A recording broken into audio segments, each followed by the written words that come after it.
the world is full of people who have made mistakes. People like us, people who have done things better. There is no reason to step on the scene as though you're Adam. My question now is, at what stage, for example, I'm a Christian, I get born, okay, I'm a Christian. At what stage can I start discipling or mentoring other people? Yeah, and to be honest, if we say that we don't like being told what to do, then let's start by praying in the Bible. I love that. Wow. Yeah. Another question. Have you ever been in a situation where, as a mentor, you're in the wrong? Like, oh, I got that wrong.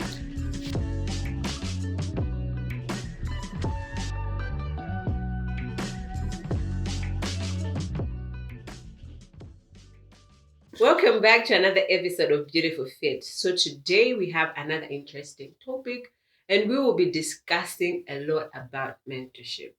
I believe this is a very important topic, and it has caused a little tension in the Christian community, but I believe it's an important thing that we need to talk about it, the questions that we have around it, and so many other things. So welcome, Kaso. Thank you very much. Please feel free. This is Beautiful Fit. Thank you. So today, as I already said, we're talking about mentorship. Right. And I believe this is a very important topic. But before we start, I've started this new thing of having icebreakers. Okay. Yes. Right. So just ask you a couple of questions, just like icebreakers. And then we'll dive deep into our conversation. So I think the first thing, ice, tea, or coffee? Neither of those things. Okay. Yeah, I'm not a fan of ice much. I definitely don't really like coffee, and I almost never take tea. What do you take? Well, everything else. Energy drinks? No, yeah, I don't take those either. Okay. Juice, just juice. Okay, yes, I juice, see. So which is more often than the juice. I understand you. Yes, okay. Yes. Are you a sweet tooth or sour? Would you go for sweet things or sour things? Sour. Okay. Sour. It seems like you're not sure. Well, I guess it depends on the day, but I definitely, if I could choose one, I would choose sour. One last question. Sure. Are you a person that would want to live outside the country? Or you don't care? Live outside the country and not come back. No, that's not an option. I think live outside the country, make some serious money. Okay. Yeah, but I think I think this is my place. This is where Malawi is your place. Yes, sure. So yes, no matter. So I would not want to live long term forever anywhere else, but I'm definitely open to, and for some time. Yes, we'll live. Yes. Why is that? Is it because of family or could you want to? Yeah. No. I think what I know about my path so far, Did you say your path? Path. Okay. Yes. Okay. Is that it aligns with this soil. So yeah, I am keeping to that. Oh, nice. Okay. Sure. I want to ask so much about it, but if it comes in the conversation, definitely. Okay, sure. No problem. Anyway, so as I mentioned earlier to you guys that today we'll be talking about mentorship. So I want us to dive deep into that. And there's a reason why I invited you as a guest on this, on this topic, because I've known you for quite a while now. Right. And I have seen you do this quite a lot. Be involved in mentorship, mentoring young people, and a lot. And because of the so many questions and how some people do not like this term and have a disregard for it, I thought it would be a very important conversation to talk about.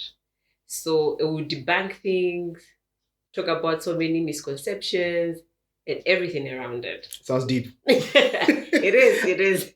The pressure. Yeah. But okay. Anyway, you know what I've forgotten? Actually, let you introduce yourself. I have skipped that part, but we'll still go back to that. So please introduce yourself. Tell us what your name is. Of course, I've already mentioned your name, what you do, and really anything that you're comfortable sharing. Okay. I was very happy to hear that you had skipped it. But anyways, sure. Yeah, the name is Kaso. Okay. Yes. What does Kaso mean? Chinojitisa Kaso. So in Chichewa. Okay, what does that do mean? Okay. I don't know what you something. I'll just give the synonyms. They're not very accurate. Okay, but yeah, close enough. Yes, close-ish. Like interesting, attractive. Oh, okay. Yeah. All right, I see. Unique. Something. I don't know. Yes, could bandy words, but it's along those lines. Jojo Sakaso. Yeah. Okay. Yeah. I see. Anyway, go on. Okay, sure. Yeah, that's it. What do you do? What do I do? I'm a medic. Yeah, sure. So I spend most of my official hours doing that. I'm a creative as well, mostly a creative behind the scenes. So yeah, but a little bit in front as well, for the most part. So moments. That's what I do create. Events, so to say, moments, and a little bit of I mean, sometimes I will take up roles like in front, like maybe MC a little bit. Yeah. So yeah, so but I love art in this form. I think it allows us to be able to it captures the words inside our heads that we're not able to express. It's able to capture many things. So I love art like that. In almost all its different forms, and I like to create platforms whereby art can be expressed and can express things. But at the same time, also I veer towards not just the artistic side, but even just conversations that I think allow you to add something on your life journey. So that's. So you are the light person. One would think, yes. Sure. Yeah, that's what I do in my part. I'm a very extroverted person. Yeah. A little too extroverted sometimes. Yes. I can attest to that. Yes, sure. We love it. We love the energy, Kaso. We love the energy. Oh, okay. I've had this thought to myself and asked myself, I don't know if I met somebody who was coming on to me strongly, the way I come on to people, if I would have liked that person very much. I sometimes think I definitely wouldn't be a fan of that, because every time people have come on strong to me, I'm just all like, is this what I do? Yeah, but anyway, yeah, that's me. I see. Does that make you want to, like, I should say, like, okay, next time I'm approaching somebody, maybe I should turn it down I think when I do notice a very visible, apprehension, so to say, because I mean, no one ever says what's in your heart, so to say, and they will, obviously judge your action, so to say, and I've had to get outside my head a lot and see, okay, how does this really look to that person? And I think by doing that, the more the older I've gone, the better I've done that, the better I've been able to be a lot more effective when I was trying to communicate. I see. Yeah. Have you ever gotten feedback from somebody who you approached and then later came to you to say, I remember the very first time you came to me. Well, I get it all the time because I've been meeting people, that I knew a lot. Yeah, so it's many things are misconstrued and misunderstood. But granted, you know what I mean? It's not just exclusive to me. I think we all easily misunderstand each other. Yeah, true. I think things, come into perspective as time unravels or as we see more. So that's not isolated to myself as well. Okay. Excellent. All right. Sure. Nice. Do you hear a little more about you? All right. So now diving deep into the conversation. Yeah. Before anything else, we would like to define what mentorship is. How do you understand? What is it? Funny thing is, I just want to say this. I remember the very first time I heard that term was when I was in uni. It was a service.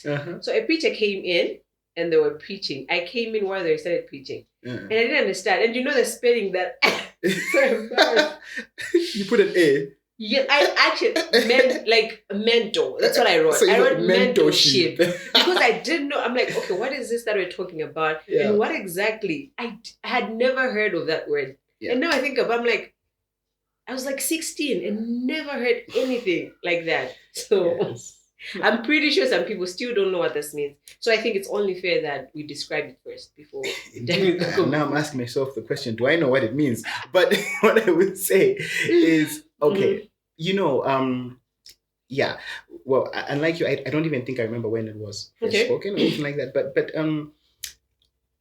I guess what I have often understood it as is more discipleship. Okay. That's how it's, every time I've seen that. And I think it's only recently that I've been even attached a lot. Okay, like I've had people publicly attach even me with that, and then me not be too apprehensive about it because I'm saying maybe that's how they understand it. But for me, really, what it does, what it really looks like on the ground is,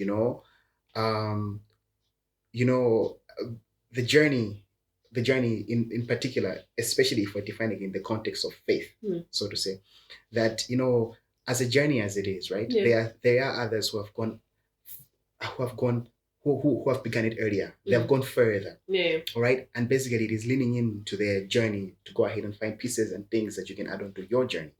And I think that it's not, from what I've studied of the Bible and just generally also what I've seen, I believe it's a non-negotiable. Okay. Yeah. All right. I think it's a non-negotiable in the sense that I think it is God orchestrated and ordained that every single person, has got people who, not them themselves, but rather that God has actually apportioned and said that, you know what, you in your journey need this to go ahead and know me better, to progress in this particular area. Yes. Case in point, 2, John chapter 4, Jesus walks up to this woman at the well. I often find that very interesting because, for example, this was a 5-time divorcee, if not 4 times. We read the Bible and sometimes we just brushes off our head, but I want you to think about it. A first-time divorcee, even in our culture, and this is 2025, would be something of note. 2-time divorcee, that's interesting. 3-time divorcee, my goodness, she must have been the talk of the town. 4-time divorcee, and now with a husband, that's not even her own. She's going to the well at middle of the day. Women don't go, they go early morning, and they go in groups. So obviously she was a social outcast, so to say. And while she's there, he says, if you knew the gift of God and whom it is that speaks to you, you would have asked him and he would have given you living water. So he is telling her that I am God's gift to you. And you know what? She indeed got that gift. For this day, this woman had found what she was looking for. For now, looking back, her life changed. Her life changed. So you say, my point is, there are gifts that God has given. Finally, Ephesians also teaches us something similar. He says, when he ascended up on high, he led captivity captive, and he gave gifts to men. To some, he gave apostles, some he gave prophets, some he gave evangelists. So these are gifts that God has given to go ahead and help us to grow, to be more perfect, to be better stewards, all of that stuff. So that's why I say it's non-negotiable. And I think it's very critical for everyone too. Oh, nice. Yeah. My next question was going to be, would you please give us some scripture reference? So I'm very glad that, of course, you've given how this is a gift given by God, but also I want us to dive in to actual examples where we see this relationship where somebody is ahead of someone and they're helping somebody follow them. Yeah. So would you just please highlight on that as well? If there are any examples, because I know people that like to say, these things are not in the Bible. Why are you guys getting all of these things? So can you please tell us if is there a special commandment that Christ said, everyone must have a mentor. You must have a mentor. You must have a mentor. Okay. It's implicitly mentioned in the Great Commission. Okay. Yes, for he says, go into the world. Yeah. Eddie? Yeah. And then he says, baptize them, but then he ends with his teaching them to obey whatsoever I have commanded you. So the Great Commission was a commission of people to go ahead and disciple the nations, so to say. So it already tells you there that in the Great Commission, really, there is somebody who's ahead, who's teaching another. So he who is teaching has learned a couple of things and is teaching another. So basically it is implied by Jesus in the Great Commission. So to say, it's, so it is that everybody must, and that the Great Commission is not just coming with go ahead and, go ye convert the world. It is not people who convert people. It is God who converts people. People, however, can go ahead and disciple. Exactly. So to say. So you see, it is definitely there. And there is need for that. Common proverb in the Bible, but also outside, is that you see what an older person sees. Eddie? What a young person sees while standing up. An older person sees while sitting down. There is something about perception and time.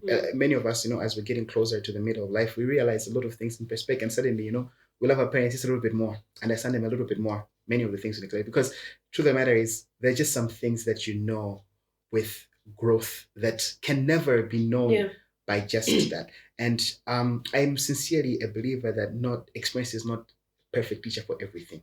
Okay. Yeah. Please shed more light. So you see, I'll give a very drastic example. I'm known for giving a lot.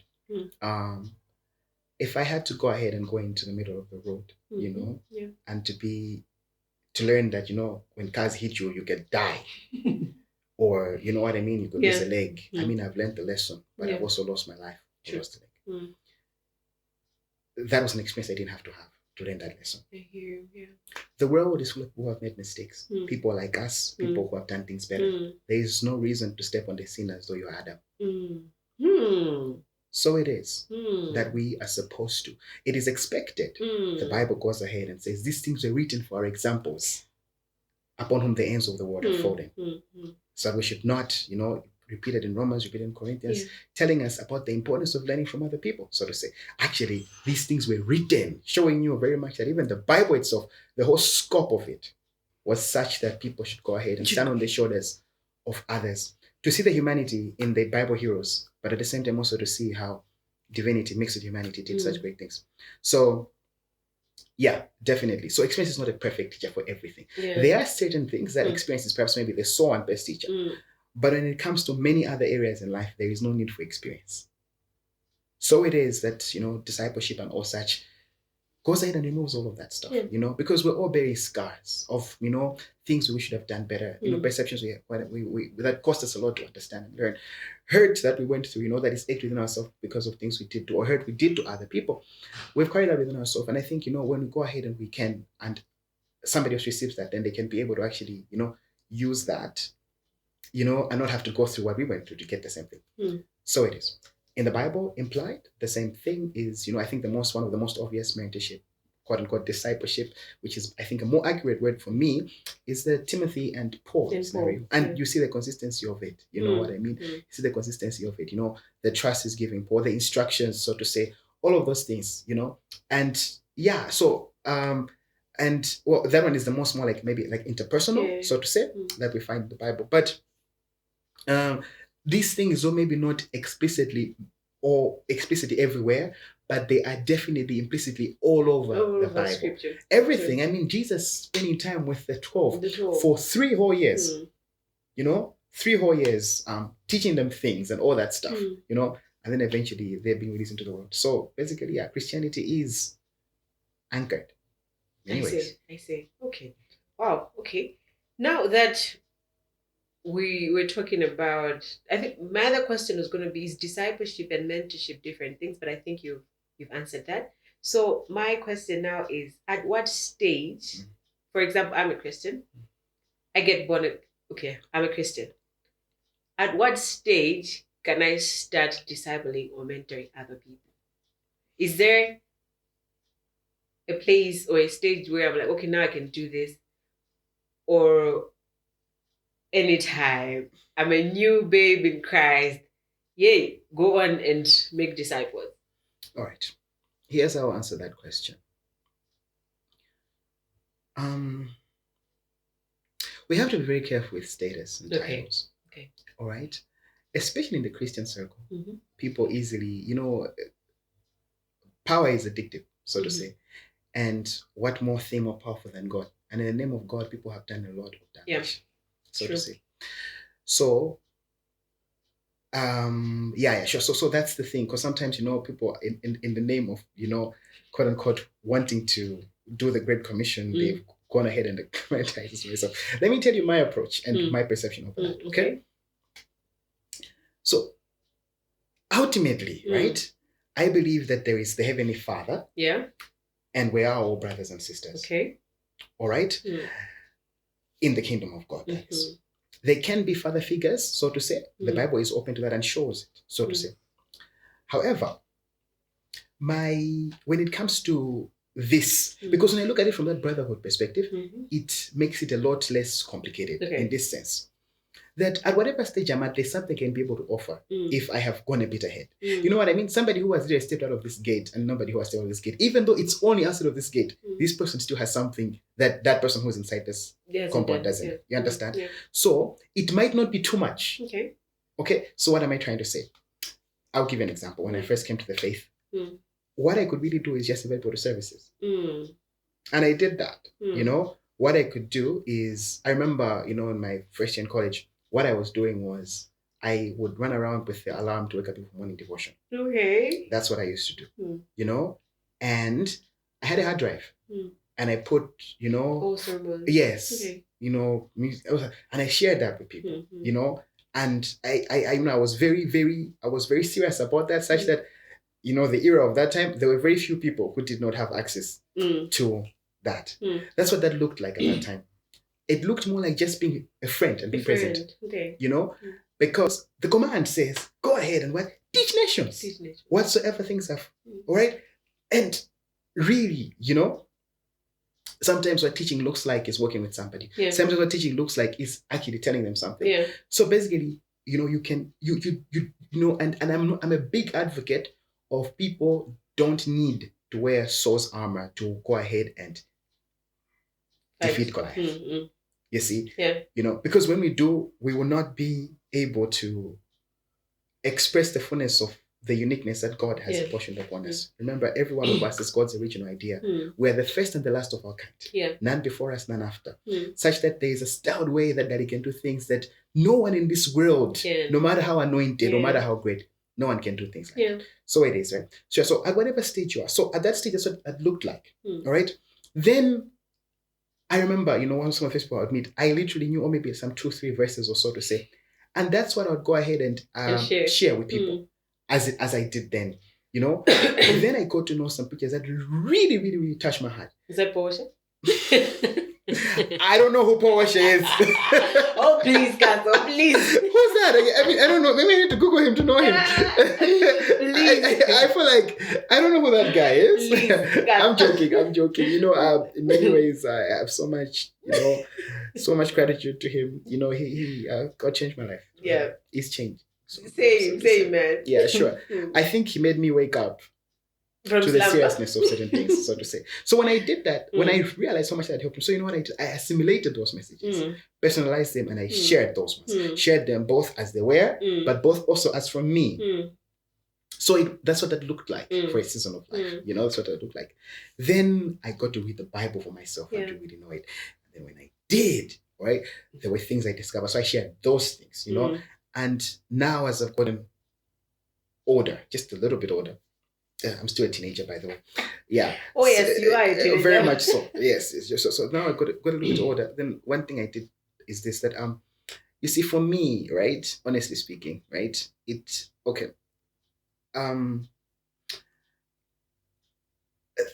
in teaching, you know, being one as well who is, you know, growing, you know, in, you know, seeking the Lord, you know, to in pursuit, and also just like, you know, help me to just leave it, Lord. You know, help me to just leave it. I'm a student, like help me to leave it. Help me to leave it. I'm, you know, I'm no master, you know, at that, but like, Lord, help me to leave it. Being one, what that looks like is diverse at different times. My point is, there are other people, right, who what I am present for them is just that older brother. And some people, not even older brother, just that friend. But then there are others where I have a more authoritative role. All right. But then there are others where, you know, like I know that, you know, in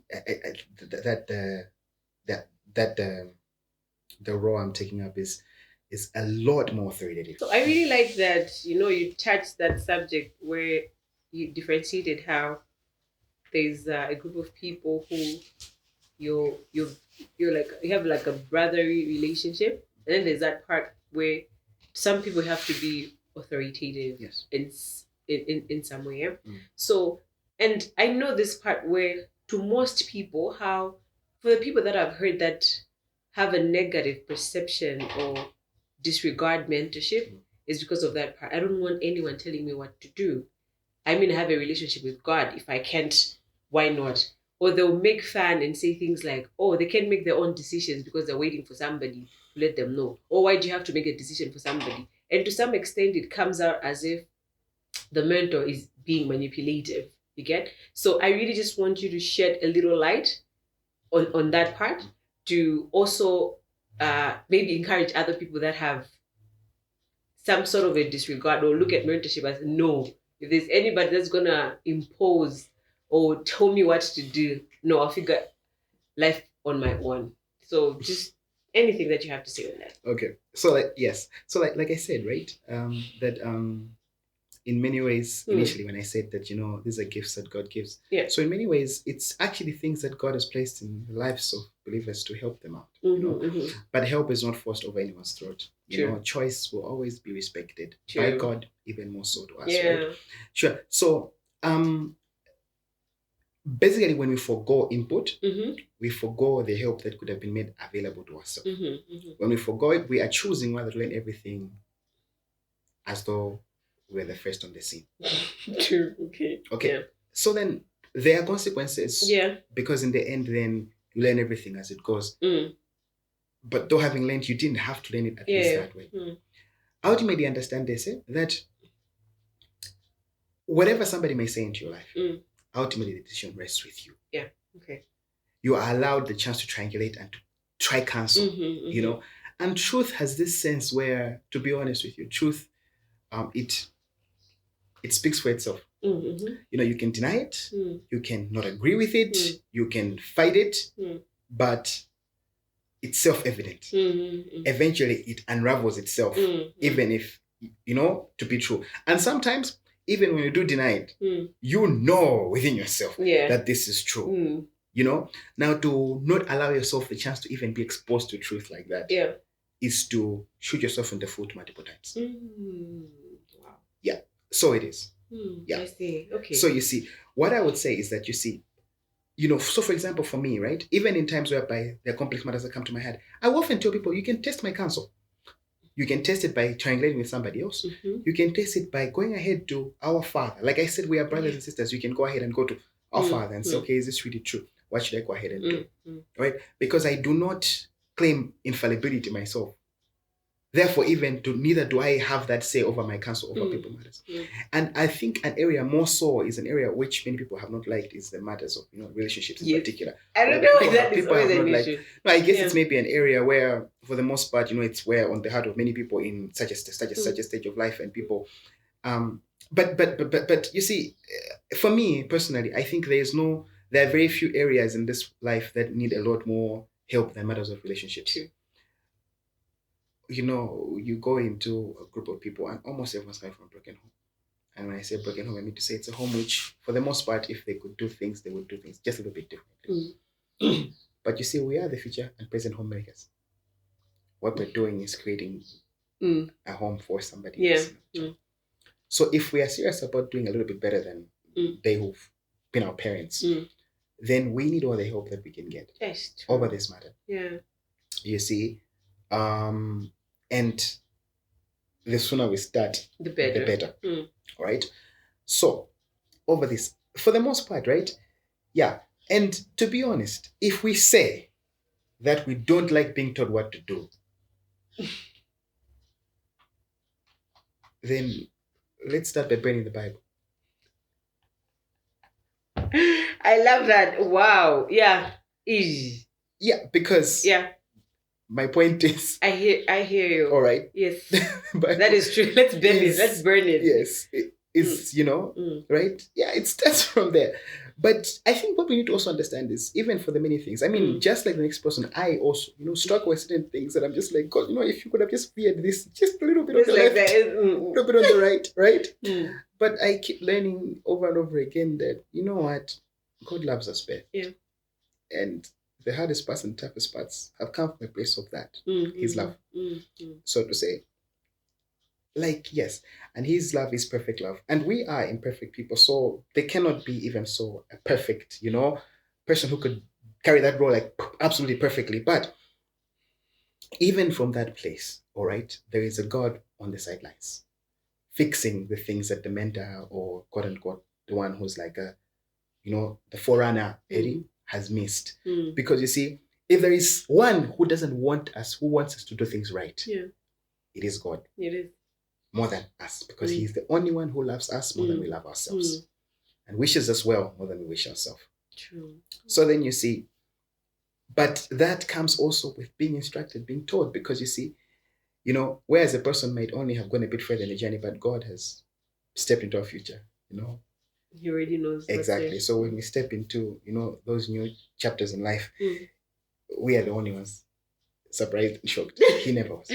Okay. Yeah. Wow. That's Yeah. Thank you for that. Sure. So foregoing all of that is foregoing all of these things. It's basically looking at it as foregoing the help that could have actually helped you and made you just a bit better. Know that you maintain your decision. God forces no one. No one at all. Yes. Still have the choice is still in your Exactly, hand. because it would not be love if there was no choice. You see, He gives us an option to love Him so by giving us a choice. I see. Okay. Yeah. The Reformed people will not agree with me on that, but on choice, okay. Yes, on free will. But I love them to bits.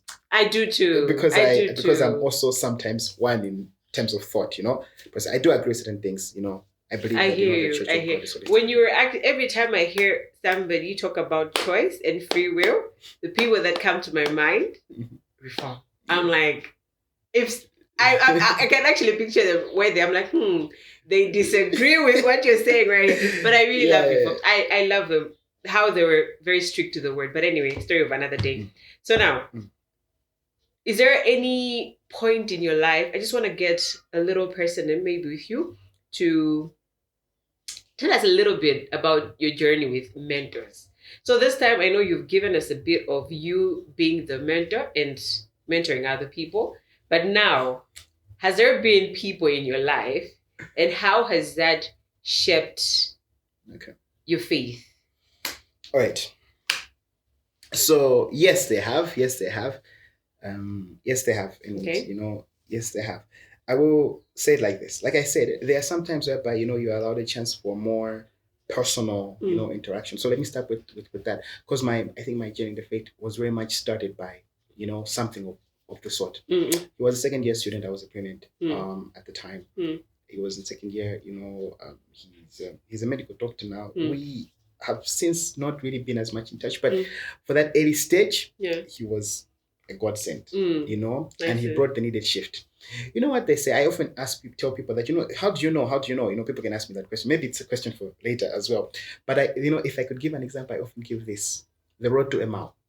Remember what the two guys said? Did our hearts not burn? Did our hearts not burn when he spoke? And then they realized that it was actually Jesus. Yeah, sure. You may miss it at first. You may miss it along the way, but eventually he has a way of speaking to the heart, So basically, so he did. And so I would go to him and he would teach me a lot of things. And he taught me a lot. Who approached the other first?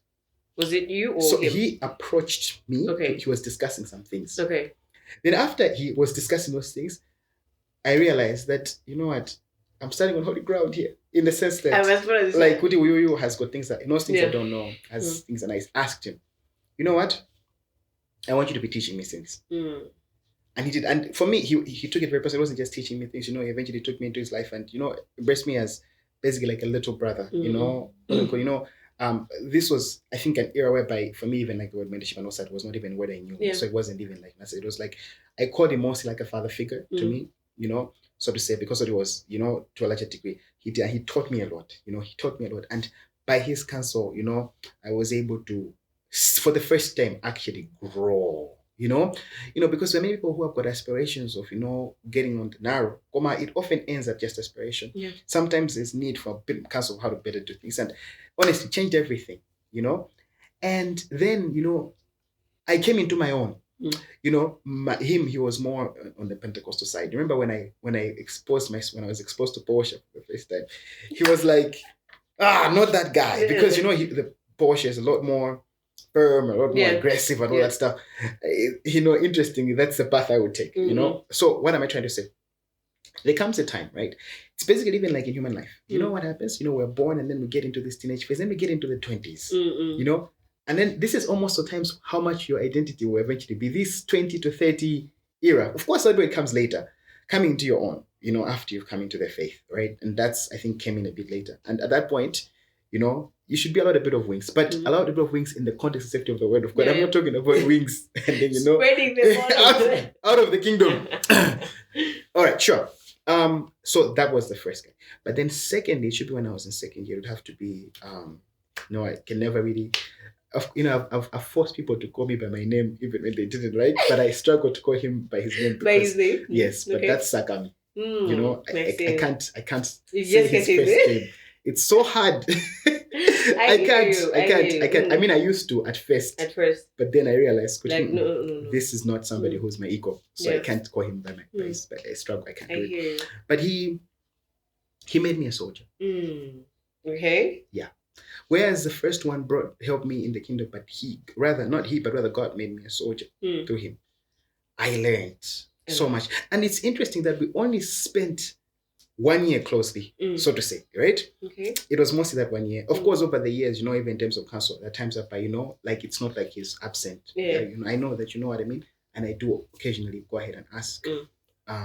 Yeah, but yes. So in terms of close up, right? None more than these two. However, I will say this: I've been greatly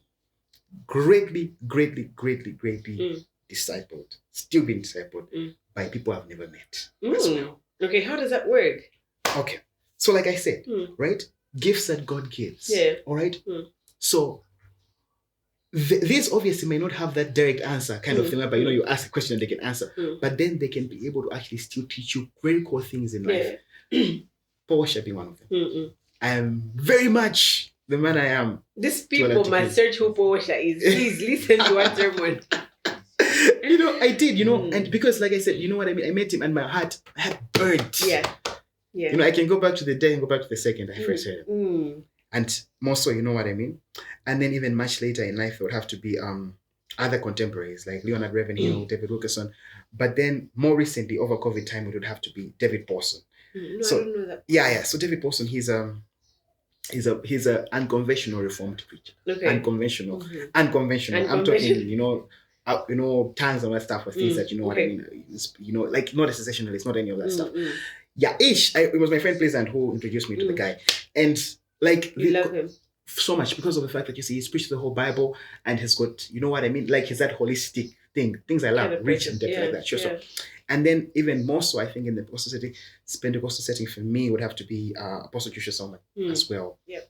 Definitely, I have the man is okay. I think not just for me, for the most part, I love his balance. Okay. I'm drawn to balance a lot more because I believe that in Pentecostal sometimes we veer towards the extreme sides of things.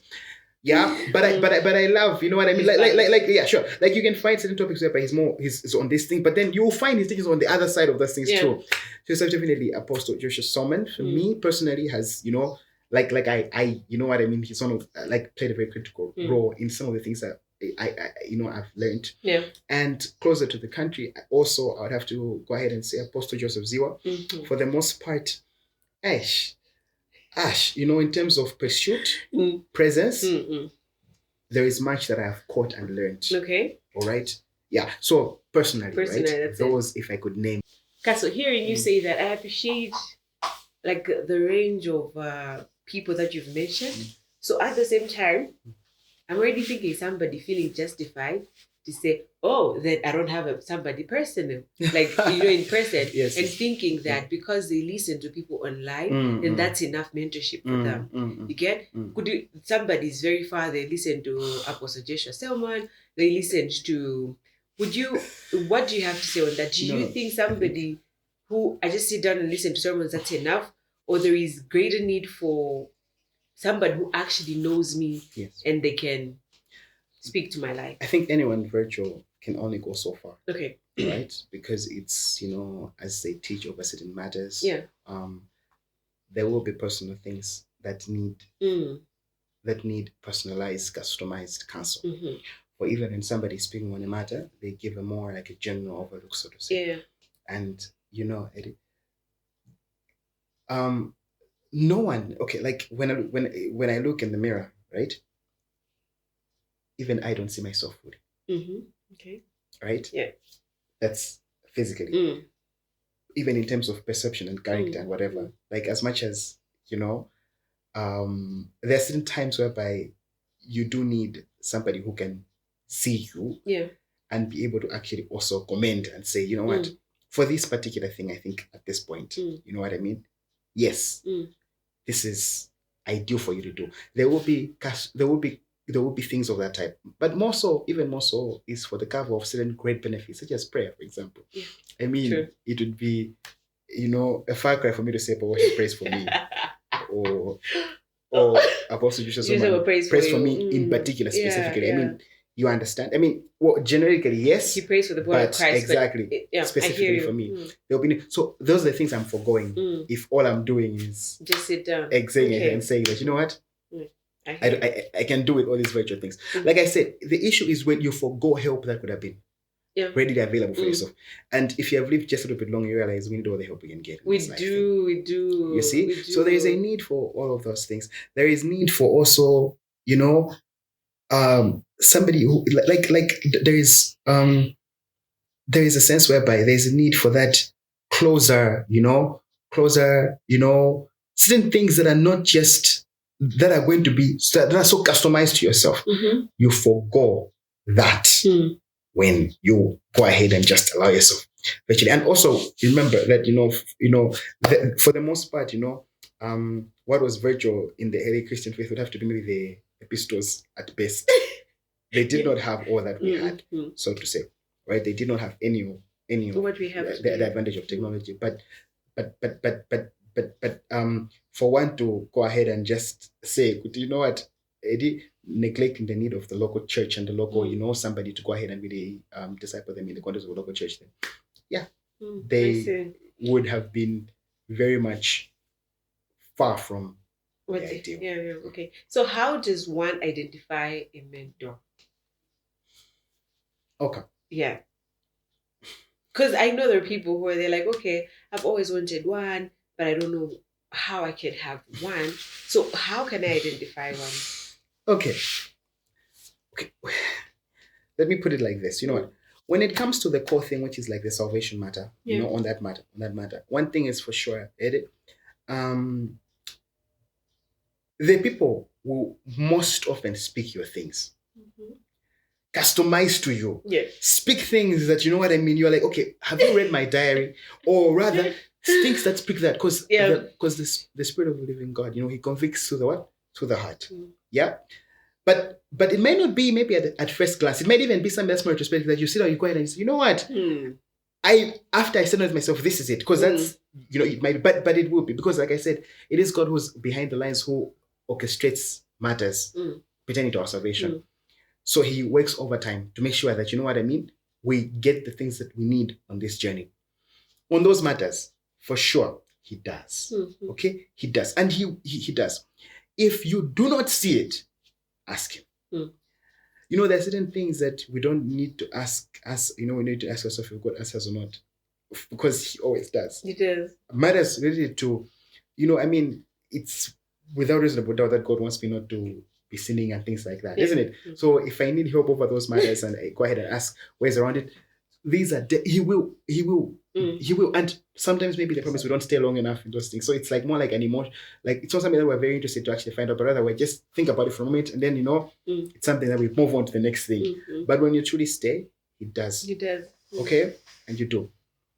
But then also there is this thing, all right, which is that there are times whereby you do need to learn certain specific things. So specific. So let's say, for example, matters of finance, matters of relationships and marriage, you don't exactly need to actually have somebody who's personalized for you. What you could do is you could go ahead and you will see that there are people who have, over time made either helped many in those matters or they have got knowledge in those matters, and you can go ahead and sit under those people. So where you could learn from them over those matters, because those are matters that they have what? Yes. Right, to the ability that they can be able to accommodate you. So because in those matters, those people have become strongholds. So what you're also saying is some mentorship mentee relationships can be for a season. They don't have to be seasonal. Okay. Some will be seasonal, right?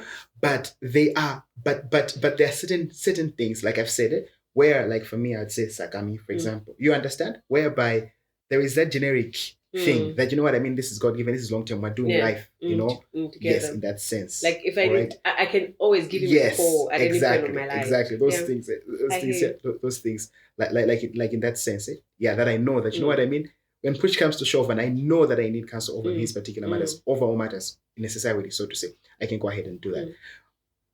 But then there are certain things. Okay, look what Paul says. You have got Eddie. you have got many. He says you've got many teachers, but only one father. He says when he was speaking, I think, I believe it was the Corinthians. I believe. Sure.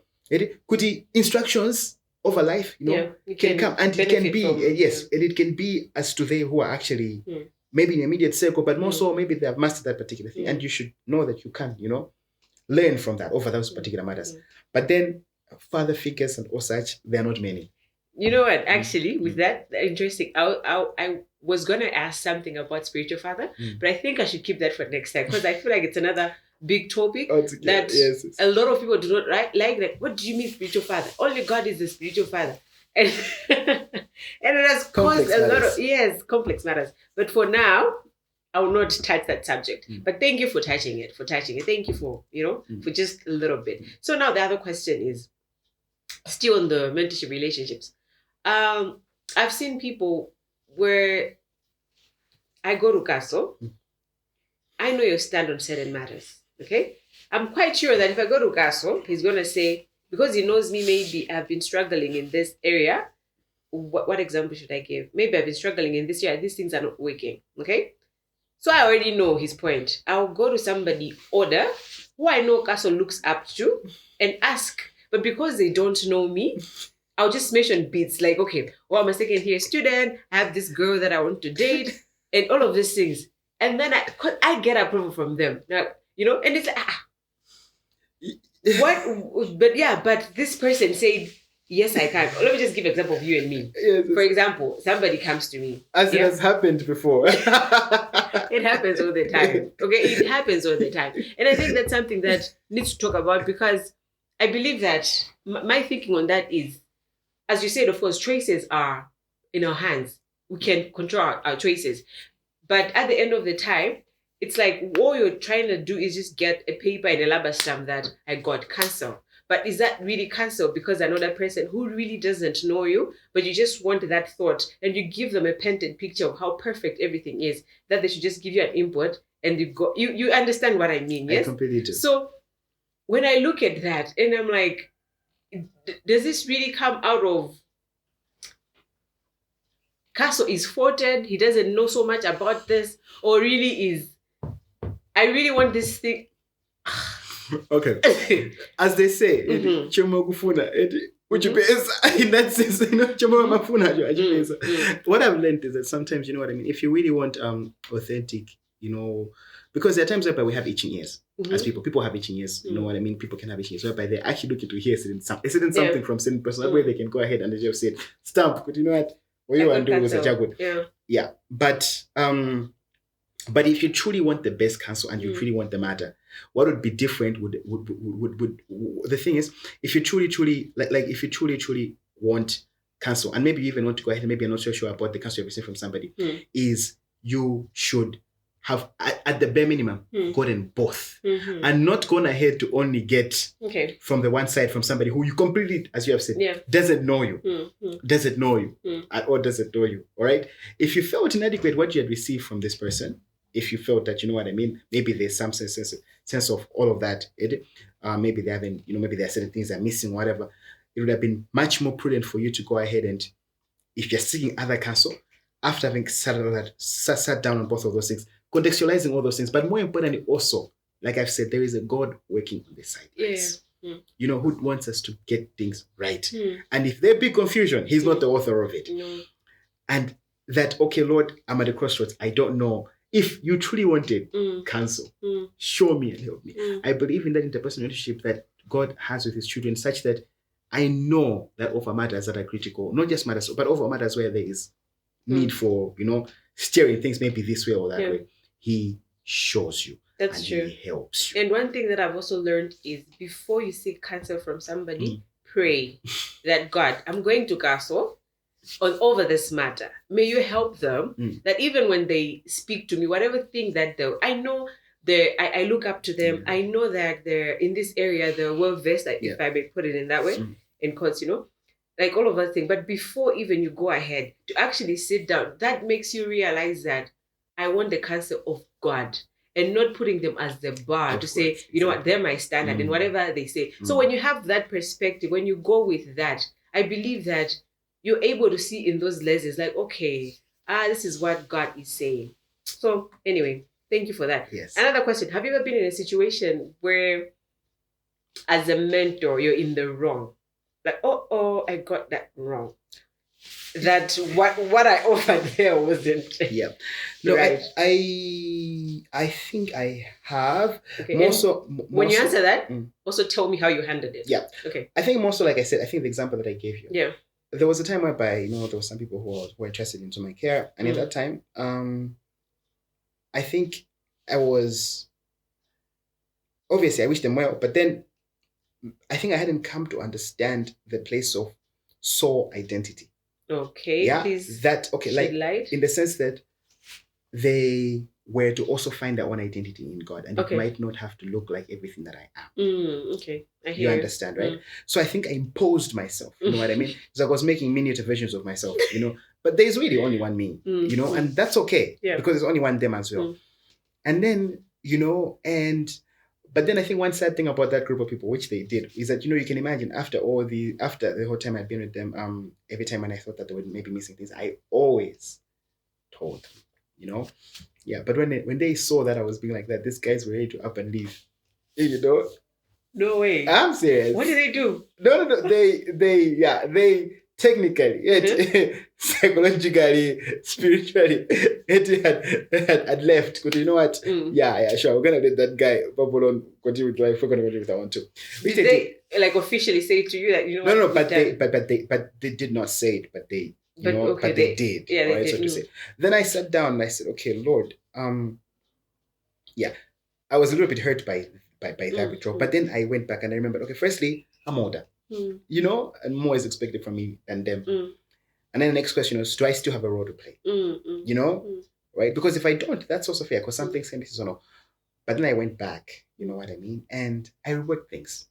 I blend the lesson that I was supposed to have learned. I don't know if they did in theirs, but I definitely did in mine. And it'll go ahead and change how I do things a lot better over matters. A lot better. Okay, that's one case scenario. But other times it's come more so in matters that are a little bit more subtle. Like, for example, somebody comes to you in a situation and you're like, okay, Lord, you know what? I think I would have been a better steward of praying for these people. Things matters of that particular time, Or when somebody brings it in matter to you and then you're like, okay, you know what? We'll talk about this. And maybe because we're busy, you haven't like addressed it with the emergency that it needs. And then next time you're getting an object, things have escalated and they were worse. So that's how it's come. Areas which I would have done better. Above all other areas, if there's one area which I, even till now, wish I could do better on, is the place of prayer. For me, it's a crisis point in the sense that I do believe that, when I come to the end of myself where there is really no lifelines I can grab, the one thing I'll ask for is to pray for me. And I've seen it work 100% beyond all other things. It's love in its highest form in many times, because it's secret kind of love, because, he who I'm praying for, she who I'm praying for doesn't need to know that I'm praying for them. But it affects change. The Bible is very clear. Pray for righteous man availeth much, makes power available. And sometimes many things, the best thing we can do for some people is pray for them. And it's like so simple, so difficult. So simple, I mean to say, we know it's so difficult because we do not always do it so well. Because I keep learning that in time with life, it's not so much knowing the right thing, to be honest, than it is power to do the right thing. And prayer makes power available. Yeah. So those are some of the areas. Other times, maybe not being so informed myself on certain matters. Yeah. There are matters which I know that I'm not a strong student of those matters. I may know just a basic thing, and then you know what I mean, I'll go ahead and I will refer that, on this matter. Especially I don't know if I could. And at times I'm bamboozled myself. You know what I mean? And yeah. So those are some of the times that I felt like, So, Kaso, moving on.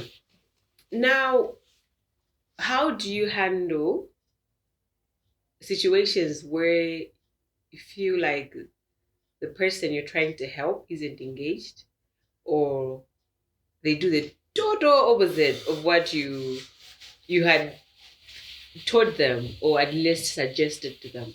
How do you handle that? Okay, well,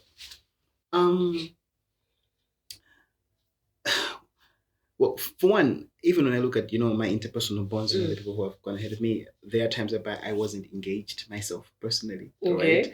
Like there are times whereby, like in the season, there were times whereby I wasn't. So therefore, when somebody does that at a glance, it's not like, okay, you know what?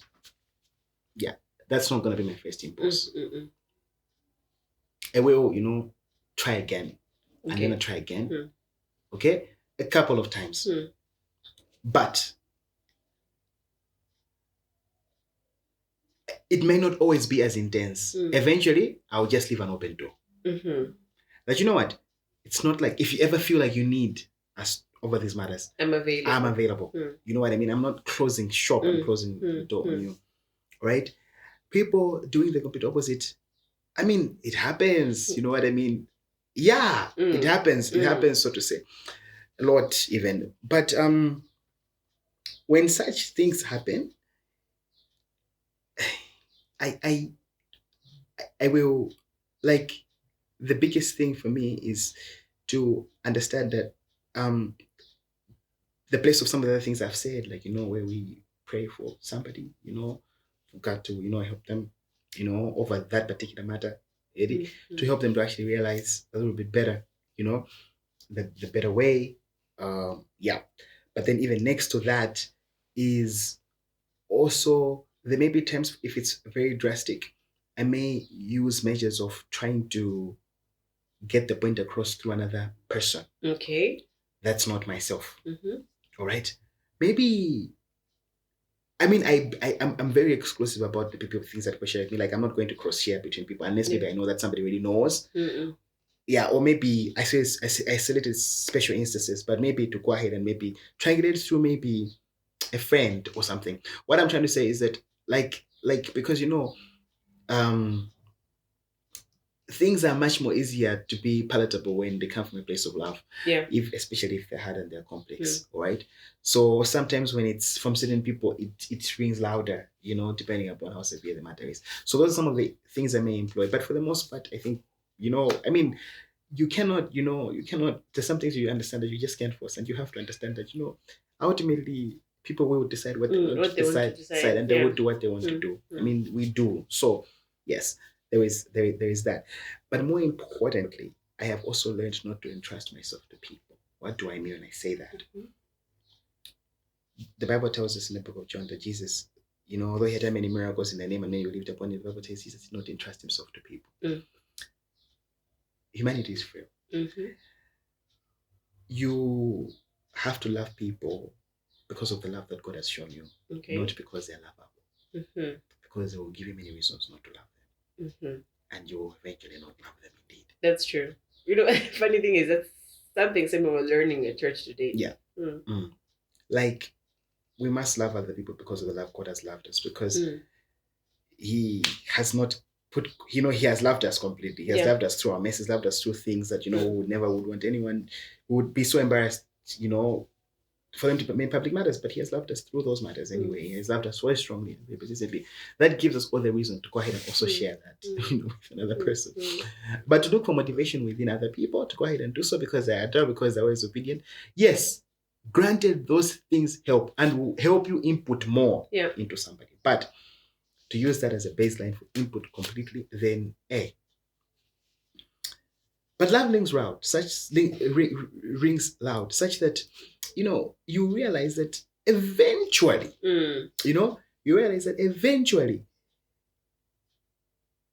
whether they do in this life or on the other side, but like I said, truth evidences itself. Yeah. It bargains for itself. And you have given somebody that, whether they accept it or not, the truth is so evident. I see. Okay, I hear you. Are there areas where you think the church could do better in terms of mentorship? Yes, I think, well, the areas to do better in life, there's no end. But for the most part, I think certain things that I've seen that maybe I wish we could all do better on. The first area in particular is how quickly we move past people's issues. Okay. What do I mean? Mighty church service, who wants to receive Jesus, 10 people come forward, 5 minutes with the counselor. Bye-bye. And then see you in Sunday next week, see you at church next week. Oh, God. We expect poor conversions that we never even called ourselves. Right? Yeah. I believe that, Eddie, being human is complex. Navigating through life is complex. and we are in ways doing things more complex. Sometimes, the staying in the presence of just all of that, all of that, like those gifts being present goes ahead and goes a long way off. And I think we can all do that, because we can all, if we cannot be that high person authoritative, we can all at least be friends. Yeah, yeah. Right? We can all at least be that, because obviously it's not it's a joint thing. Us together. I see. We can do that. We can do right? it. Sure.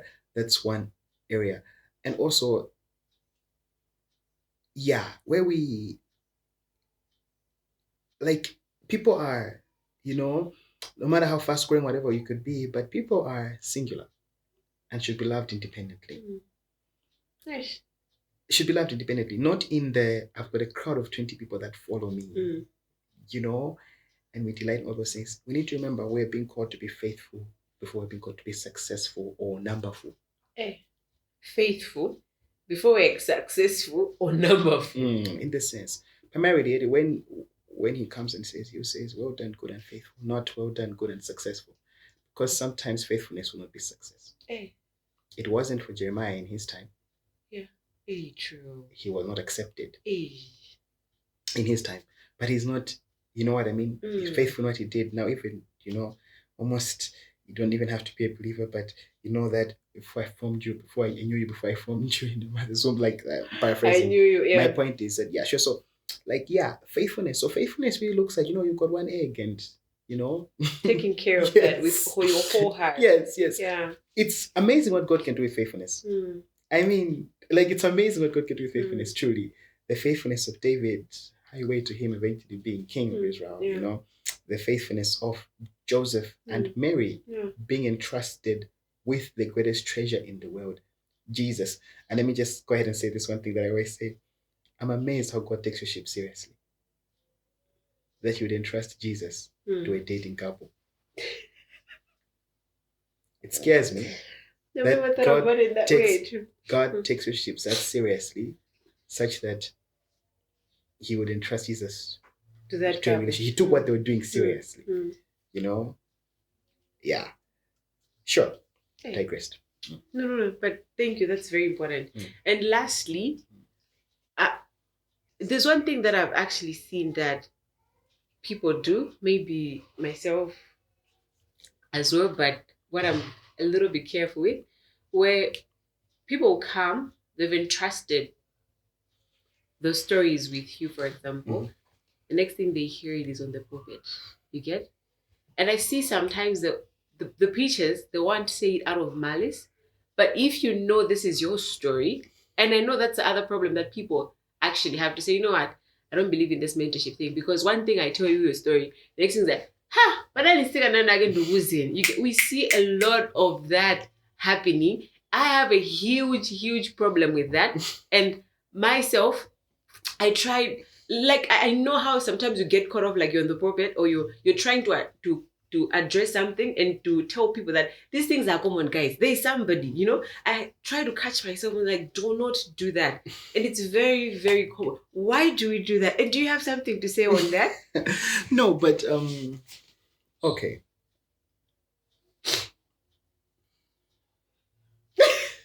The thing is, okay, how can I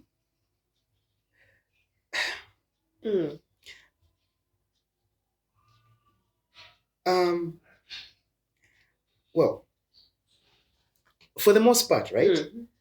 I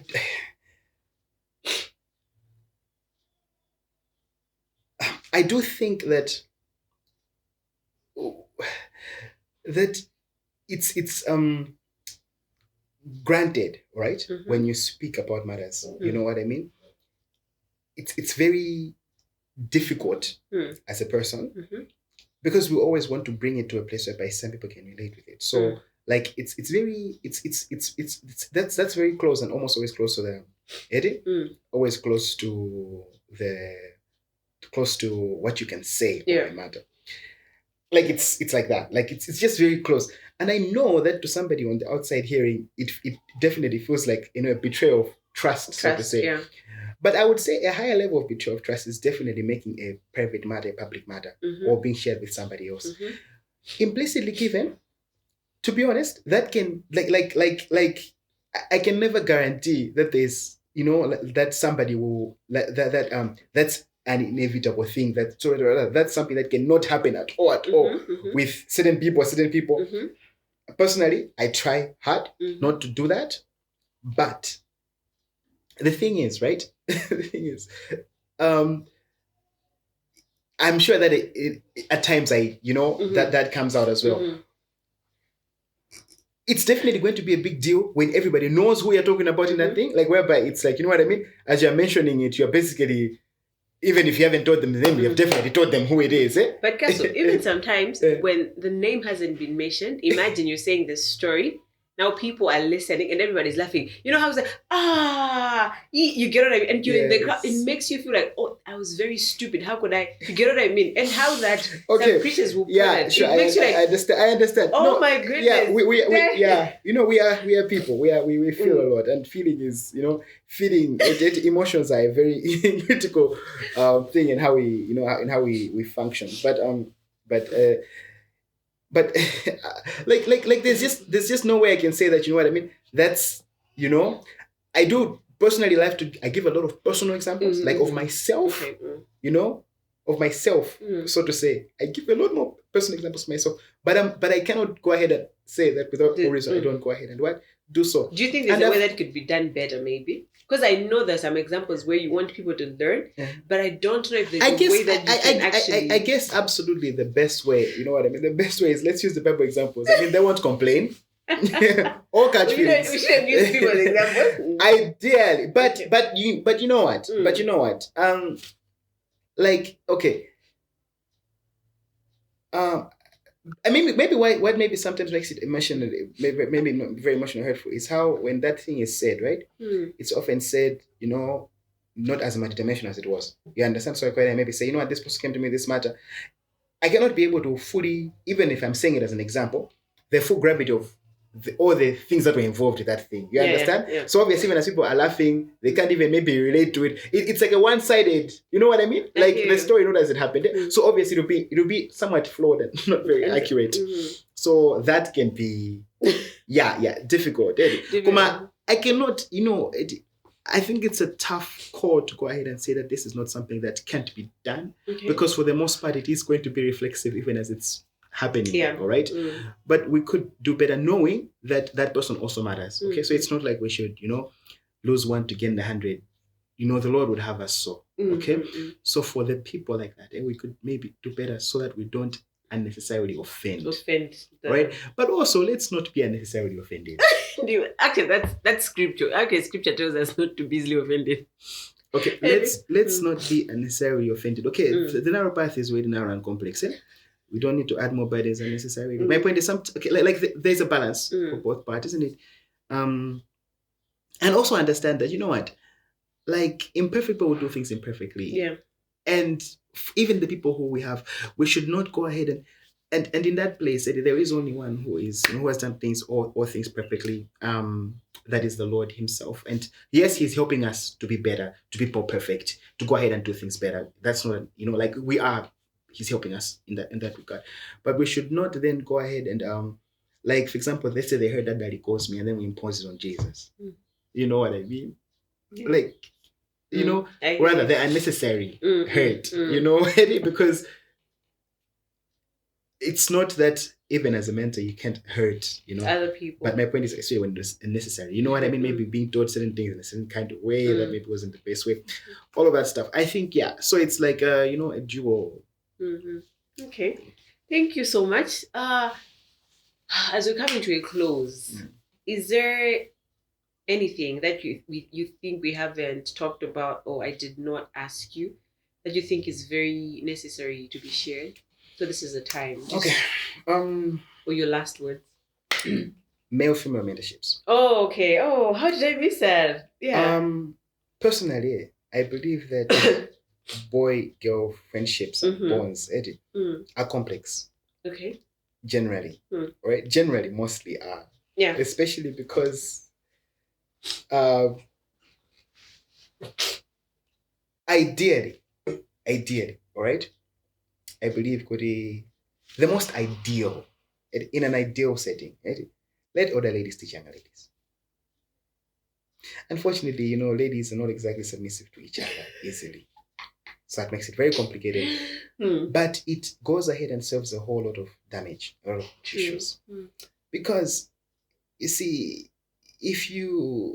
Eddie, it's very easy for, like, as a guy, you know what I mean? You're at a place of power, you know what I mean? You are all of that stuff. It's very easy for either party to develop emotional feelings. I hear you.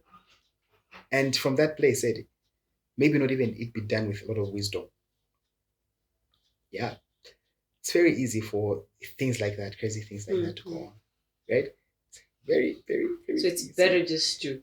The better. But nonetheless, Eddie, our primary identity is we're children of God. Yeah. That's our primary identity, beyond male, beyond female, right? So, you know what I mean? I've, in many ways also discipled ladies and, yeah. How did you handle that yourself? Because you're telling us how complex that can be. Okay. So in yourself, how do you handle that? I presented myself as a brother, treated them as sisters from day one to the end. Not to the end, but continuously. Continuously, yeah. And one of the ways I did that was, did not make one feel special over the other excessively, okay? Or even text them in the middle of the night. At 10, meet me, or buy them. I miss you. Or buy them chocolate. I love you with the heart emoji. Like, come on, Or buy them chocolate when they're sad. I kept things professional. All right? I kept things professional as you would a patient. You understand? I kept things professional. Kept the role. I believe that, you keep things like that. You even help it and make it easy for them. So, and if you see somebody coming on too strong, you can understand them, but at the same time, don't tolerate it. In the sense of don't, you know what I mean? Understand from where they are, but don't, like, encourage it. You actually like them now. What happens? This is your mentee. Now you're also as a mentor. No, then I think for me, I need to isolate that bond. I should not identify as that. Let mentor. Yes. Okay. Let another do that. Let me present myself as a tutor. To allow the person's sobriety of mind to be able to decide. To decide, okay. Yes. Because I'm already the place of power over them. Yes. You understand? They may receive it as, are you choosing Jesus or are you not? But really, when it was, are you choosing me or are you not? You understand? Yeah. I should not make that complicated for them. I should not rob them of the innocence of that bond simply because I had motives. I must not have ulterior motives from the start. And if I do, then when they start to develop in the way, may God help me. Yes, allow that person the singularity of that. I would say to be entrusted by another. That's my, 2 cents on the matter. Yeah. Howbeit, I know that it might not, it might be too much or too little for other people, but I believe that, because we suffer a lot of damage over such matters, truly. Okay. Yes. And I've also heard of scenarios whereby, things went where they shouldn't have gone between. Like what, in what sense? Relationship or? Where a mentor has taken advantage of. Oh, okay. I see what you mean. Yeah. Like whether somebody's, what I mean. Power is a complex thing. So, these are inevitable. No. Okay, I don't want to use the word inevitable, but there are things that do happen. Yeah. Others primarily because that's what they intended. Others because something that happened along the way. Others not by intention, but rather just by unfortunate circumstances. What do you mean unfortunate circumstances? What unfortunate circumstances would lead to something like that? Okay, fine. No. Maybe I'm being too liberal when I say unfortunate circumstances, but I just mean to say scenarios whereby, okay, well-meaning people, both of them, you know what I mean, well-meaning people, but then they were maybe they have been caught, yes, a mix of folly and a mixture of, maybe life circumstances that brought them to a place of excessive vulnerability towards each other. Or foolishness. Yes. Oh, wow. Yes, true. Sometimes it's just... Yes, we can be. Why are you taking each other to the leg, mentor and mentee? In the middle of the night, why are you in a car, mentor and mentee? Just being foolish. Yes, but okay. Yes. In the middle. Oh, wow. Okay, sure. But things like that. You understand? Yeah, sure. I mean, you know what I mean? We should definitely also understand that. Yeah, so yeah, from all of that, healing is... we may struggle to forget things and whatever, but God's power is boundless and able to heal, especially when it comes to matters of the bond that we have with Him. God is able to heal us and to help us to go ahead and come from that. And we must not then go ahead and detach from Him by the virtue of hurt that people did or, abuse that others did on us. Or even more so, one of the worst ones is more common is even the monetary one. It happens. Oh, yeah. You know, like I you know, mean, you have a and drum. but more importantly, when it's opposite as well. Oh, I mean, a mentor. I actually wanted to say a mentor. Yes, and you know what? He's being authoritative. Yeah. And you know what I mean? He knows you can't ask. You can't ask, you can do whatever. And he doesn't even, you know, I know. all of that stuff. Things like that. But ultimately, like I said, you know what I mean? As a person, I think for me, when I look at that, I understand that, you know, for the most part, we are all one family, you know?